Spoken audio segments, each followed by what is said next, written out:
Hello, my Golden Hill artists. By now, I suspect you are all experts at weaving, doing the basics, that A, B pattern of going over, under, over, under, over, under, over, under, and are probably going, ah! Maybe some of you have tried changing that pattern up a little bit.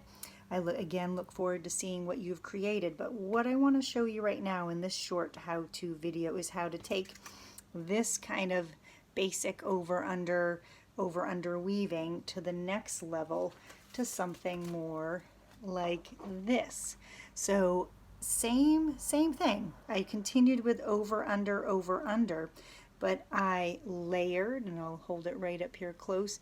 I layered two colors together in certain sections, and even went back in the opposite direction. So in this weaving here, you can see all of the strips, which we call remember what are those called? The strips are called the weft, and the piece of cardboard, or if you just used a piece of paper for what you were weaving in, that's called the warp. But in this basic weaving here, which is great as it is, all of the wefts go in just one direction, from left to right, or if I turn it this way, they're up and down. But if I show you this example of mine, you can see that there are strips going from top to bottom and left to right. So I want to quickly show you how to do that. And to do something like that, I've already got a basic weaving that's already been done. You can see where the wefts go from left to right. But what I want to show you is what I did with this here. All you do to get that two-tone, to add a little contrast, is you change the size of your strip.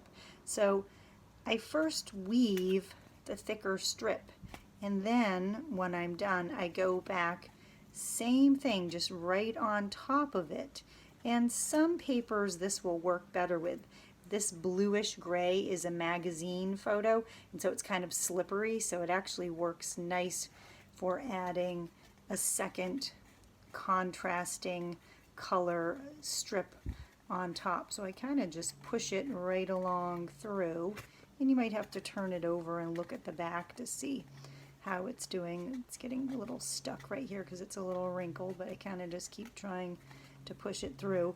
And I have found if it gets a little tricky, you can also take a pencil or something that's just got a little bit of a point to it, and that can also help you to push it through.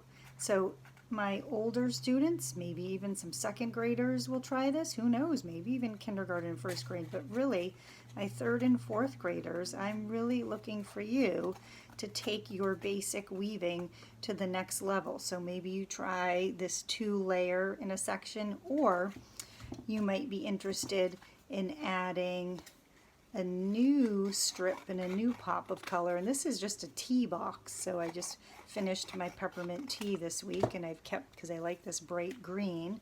So what I talk about, instead of all of the wefts just going from left to right, is maybe you try going from top to bottom. So who knows, maybe you go and tuck one under. You could even get tricky and maybe just go under the pink, or like that second layer, do something like that. Maybe you even change